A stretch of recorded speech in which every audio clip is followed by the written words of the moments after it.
بعد میں 10 تاریخ کو 11 تاریخ کو 12 تاریخ کو ہمیں قربانی کرنے کا حکم دیا گیا۔ حضرت ابراہیم علیہ السلام نے اپنے بیٹے کو قربانی کے لیے پیش کر دیا۔ اللہ کو یہ ادا اتنی پسند آئی کہ نبی علیہ السلام کی امت میں ہر مسلمان جو صاحب نصاب ہو اس کے لیے ایک جانور کی قربانی واجب قرار دے دی گئی۔ ہم اور آپ جس ملک کے اندر رہتے ہیں اس ملک کے موجودہ حالات کیا ہیں، کیسا اتار چڑھاؤ اوپر سے لے کر کے نیچے تک چل رہا ہے، آج یہ چیز کسی سے پوشیدہ نہیں ہے۔ ہر آدمی کے پاس میں موبائل ہے، ہر آدمی خبریں سنتا رہتا ہے کہ ملک کے اندر حالات کتنی تیزی کے ساتھ بدل رہے ہیں اور کیسے نفرت کا ایک ماحول مسلمانوں کے خلاف پیدا کیا جاتا ہے۔ اب اس نفرت کے ماحول میں غیر مسلم بھائیوں کی طرف سے ایک بہت بڑا مدعا یہ بھی اٹھایا جاتا ہے کہ یہ مسلمان خام خواہ جانوروں کی ہتیا کرتے ہیں۔ کیا کرتے ہیں؟ جانوروں کی ہتیا کرتے ہیں، ان کو ذبح کرتے ہیں، ان کو مارتے ہیں۔ حالانکہ دیکھا جائے تو وہ ہمارے مقابلے میں اس سے بھی زیادہ جانوروں کو قتل کرتے ہیں۔ مندر کے نام پر، ملک کے نام پر، سالانہ کسی اور چیز کے نام پر لاکھوں گائے ذبح ہوتی ہے، لاکھوں بکرے ذبح کیے جاتے ہیں، چڑھائے جاتے ہیں۔ ان کے یہاں بھی یہ سارا عمل ہے، لیکن اس ملک میں ہم اقلیت میں ہیں، ہم کم تعداد میں ہیں، اس لیے ان کو خطرہ یہ کسی اور قوم سے نہیں ہے۔ ان کے دلوں میں یہ بات بیٹھی ہوئی ہے، نیچی ذاتیں جتنی بھی ہیں ہم ان کو جب چاہیں گے اپنا غلام بنا لیں گے، اپنا خادم بنا لیں گے۔ دنیا میں مسلمان قوم ایسی ہے جو کسی کے غلام نہیں ہے۔ ہم نے کلمہ پڑھ کر کے اللہ سے یہ عہد کر دیا ہے کہ ہم آپ کے علاوہ کسی اور کی غلامی نہیں کر سکتے۔ مرنا منظور ہے، قتل ہونا منظور ہے، لیکن ہم اللہ کے علاوہ کسی اور کی غلامی کو برداشت نہیں کر سکتے۔ اس لیے حکومت میں بیٹھے ہوئے لوگ یہ اچھی طرح جانتے ہیں کہ اگر کسی زمانے میں ہماری کرسی کو خطرہ ہوا تو وہ مسلمانوں سے ہو سکتا ہے، کسی اور سے نہیں ہو سکتا۔ اس لیے چھوٹا موٹا کوئی بھی موقع ان کے ہاتھ میں آئے تو اس موقع کو وہ ہاتھ سے جانے نہیں دیتے اور مسلمانوں کے خلاف ہر طرح کا ماحول اور نفرت کا ماحول پیدا کرنے کی کوشش کرتے ہیں۔ ابھی آپ سوشل میڈیا کے اوپر دیکھ رہے ہیں طرح طرح کے جو ان کے گروپ اڈال ہیں، دھرم کے گرو ہیں، نام کے گرو بنے ہوئے ہیں، وہ مسلمانوں کے خلاف اس موقع سے نفرت کا ماحول بنا رہے ہیں تاکہ ہندوؤں کو ایک مٹھی کیا جائے۔ حالانکہ ہم قربانی کا جو عمل کرتے ہیں اس عمل کی وجہ سے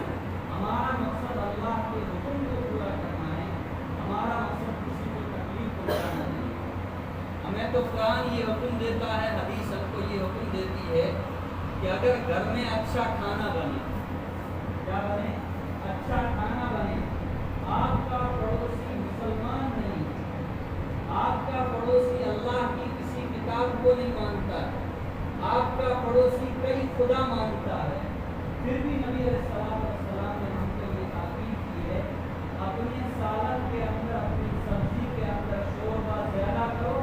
تاکہ پڑوسی کے گھر بھی اس کا کچھ حصہ پہنچایا جا سکے۔ یہ قرآن اور یہ حدیث ہم کو یہ حکم دیتا ہے۔ اب یہ کل سے قربانی کا عمل شروع ہونے والا ہے۔ جگہ جگہ پولیس والے لوگ آ رہے تھے، یہاں بھی آئے تھے، وہاں آلو میں بھی آئے تھے اور سارے حالات پوچھ رہے ہیں۔ حضرت مولانا رئیس الدین صاحب نے مجھے فون کیا، لاسٹ جمعے میں آپ نے کچھ اس تعلق سے کچھ لوگوں کو باتیں بتانی ہیں کہ ہماری طرف سے کوئی ایسا میسیج اور ہماری طرف سے لوگوں کے بیچ میں کوئی ایسا پیغام نہ جائے کہ ہم اپنی قربانی کے ذریعے غیر مسلموں کو ستانا چاہتے ہیں، غیر مسلموں کو تکلیف دینا چاہتے ہیں، ہماری طرف سے کوئی ایسا میسیج بالکل نہیں جانا چاہتے۔ اب اوپر سے بالکل RSS کی لوبی بیٹھی ہوئی ہے، اس لیے اور اس طرح خفیہ رپورٹیں جمع کرنے والے جو لوگ ہیں ان سب کو سترک کر دیا ہے، ان سب کو ہائی الرٹ کر دیا ہے اور یہ کہہ دیا ہے اگر اس طرح کی کوئی بھی چیز سامنے آئے تو آپ اس کا ویڈیو بنا لو، اس کا فوٹو لے لو، اور جب قربانی کے دن ختم ہو جائیں گے تو اس کے بعد تو ہم کے خلاف کوئی کارروائی شروع کی جائے گی۔ اس لیے ہمارے بزرگوں کی طرف سے ہم کو یہ حکم ہے ہم قربانی کے عمل کو اس طرح انجام دیں کہ اگر ہمارا گھر روڈ کے قریب ہے، اگر ہمارا گھر کسی راستے کے قریب ہے، اگر ہمارے گھر کے قریب غیر مسلم بھائی رہتے ہیں تو ہم اپنے اس عمل کو اس طرح انجام دینے کی کوشش کریں کہ ان کو پتہ نہ چلے کہ ان کے گھروں کے اندر جانوروں کو آج کے دن ذبح کیا جا رہا ہے۔ اب اللہ کا حکم بھی پورا ہو جائے اور ان لوگوں کی طرف کے پاس میں ہماری طرف سے کوئی غلط میسج بھی نہ جائے۔ اب وہ اعتراض تو نماز بھی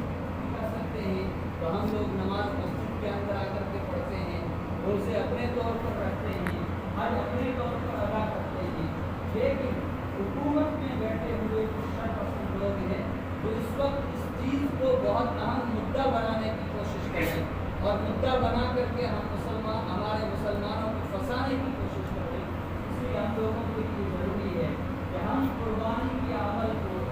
انتہائی آرام کے ساتھ میں، جس کی وجہ سے کسی کو تکلیف اور ایذا پہنچے، ہم اس طرح اس کو انجام دینے کی کوشش نہ کریں۔ دوسری بات، اس موقع کے اوپر جرمیں جمع ہوتی ہے، مدارس کے لوگ جمع کرتے ہیں، غریبوں کو فقیروں کو ہم پہلے دیتے تھے جب ان کے اچھے بھاؤ تھے، اب تو ان کی کوئی خاص قیمت بھی نہیں رہے گی، لیکن مدارس کے لوگ آئیں گے، جمع کریں گے۔ آپ کو جیسے ہی جرم آپ اپنے جانور کی نکال لیں، کھال اتار لیں، اتارنے کے بعد میں اگر مدرسہ آپ کے قریب ہے تو آپ خود وہاں جا کر کے پہنچانے کی کوشش کریں، انشاءاللہ اس کی وجہ سے ثواب بہت ملے۔ ہم کیا کہتے ہیں بڑی سارے کا خدائی کر کہتا ہے کہ ہمیں کیا ضرورت؟ دوستو اگر اس طرح کا ہمارا ارادہ اور نیت ہے تو ہم ایک چیز اللہ کے راستے میں دے رہے ہیں لیکن اس کے اوپر ہمیں کوئی ثواب ملنے والا ہے۔ اس لیے اگر مدرسہ قریب ہے تو ہم جلدی سے اس کو پہنچانے کی کوشش کریں تاکہ اس کے اوپر نمک کا انتظام ہو جائے، وہ سڑنے نہ پائے، اس کے اندر کوئی بدبو نہ ہو۔ اور اگر ہم دور ہیں، 2 گھنٹے 3 گھنٹے گزر گئے، اس سے پہلے پہنچ جائیں، لیکن اگر ہم دور ہیں تو ہم جو قریب کے مدرسے والے جمع کر رہے ہیں ہم ان کو فون کے ذریعے اس طرح کر دیں کہ ہمارے پاس کوئی موٹر سائیکل نہیں ہے، ہمارے پاس کوئی سازن نہیں کہ جس کے ذریعے اس چیز کو ہم وہاں آپ تک پہنچا سکیں، اس لیے آپ مہربانی کر کے کسی کو موٹر سائیکل دے کر کے بھیج دیں، یا اگر گاڑی آئی ہوئی ہے تو آپ ان کو فون کر دیں کہ یہ چرم اٹھا کر کے لے جائیں۔ لیکن پھر بھی آخری بات، اگر چرم کسی وجہ سے آپ کے گھر سے اٹھی نہیں اور گھر کے اندر رہتے ہوئے اس کے اندر بدبو پیدا ہو گئی، تو اب بدبو پیدا ہونے کے بعد وہ چرم کسی کام کی نہیں ہے، تو اب ہم لوگ کیا کرتے ہیں، اس چرم کو اٹھایا اور لے جا کر کے کھیت کے کنارے پر ڈال دیا، چرم کو اٹھایا اور کسی درخت کے اوپر لے جا کر کے لٹکا دیا۔ یہ موجودہ حالات میں ہمارے لیے بڑی خطرے کی چیز ہے، اس سے ہم لوگوں کو بچنے کی کوشش کرنی چاہیے۔ پھر ہم اور آپ کیا کریں، آپ کہیں گے اگر سڑ گئی ہے، خراب ہو گئی ہے، بہترین طریقہ اس کا یہ ہے کہ آپ چھری سے گوشت کے جیسے ٹکڑے کرتے ہیں، اس کے بھی ٹکڑے ٹکڑے کرتے ہیں، اور ٹکڑے ٹکڑے کرنے کے بعد میں گڑا کھود کر کے اس گڑے کے اندر اس کو دفن کر دیں، اس گڑے کے اندر اس کو دفن کر دیں تاکہ کتے نکال نہ سکیں، کوئی جانور کو وہاں سے نکال نہ سکے۔ ہوتا کیا ہے، ہم اس کو پھینکتے ہیں، کس غیر مسلموں کے یہاں عام طور سے کتے ہوتے ہیں، اب وہ کتے رات میں آتے ہیں اور چرم کو وہاں سے اتارتے ہیں اور وہاں سے چلے جا کر کے گھروں میں ڈالتے ہیں۔ جیسے چرم کا یہ مسئلہ ہے، اگر گوشت خراب ہو جائے تو اس کے ساتھ میں بھی ہمیں اسی طرح کا معاملہ کرنا چاہیے۔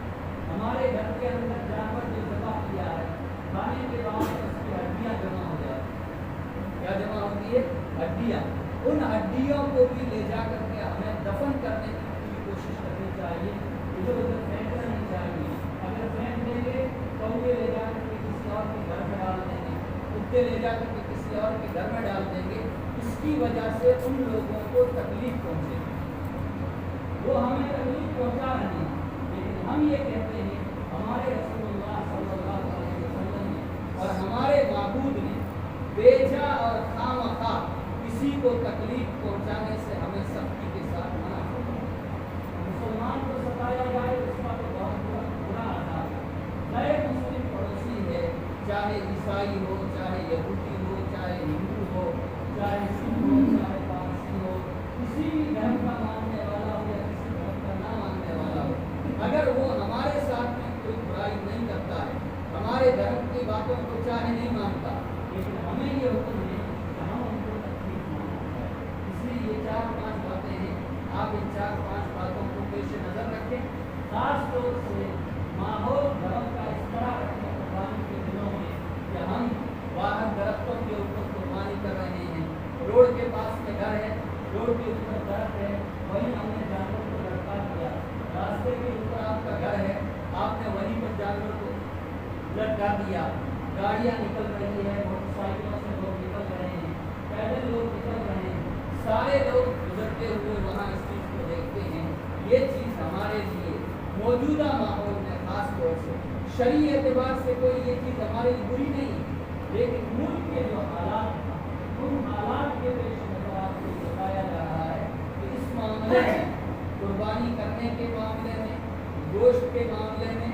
جرم کے معاملے میں ہم مکمل طور پر احتیاط سے کام کریں۔ اور ایک بات، اگر ہمارے غیر مسلم پڑوسی ایسے ہیں جو ہماری دعوت کو قبول کر سکتے ہیں، زبردستی نہ کرنا،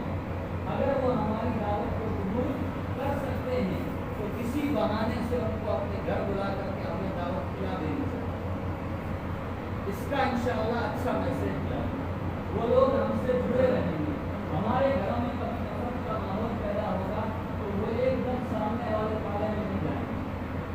بلکہ کچھ نہ کچھ وہ شرم کھائیں گے، کچھ نہ کچھ وہ شرم کریں گے، حیا کریں گے۔ اس لیے اگر غیر مسلم بھائی اس طرح کے ہیں کہ وہ آپ کے یہاں آ سکتے ہیں، دعوت کھا سکتے ہیں، تو ہمیں اپنے گھر بلا کر کے ان کو اس موقع کے اوپر اور بھی خوشی کے مواقع ہیں تو خوشی کے مواقع پر ان کو دعوت کرانے کا اور گھر کے اندر بلا کر کے ان کے لیے دعوت کا انتظام کرنے کی کوشش کرنی چاہیے۔ اللہ تعالیٰ ہم سب کو ان باتوں کو سمجھنے کی اور ان پر عمل کرنے کی توفیق عطا فرمائے،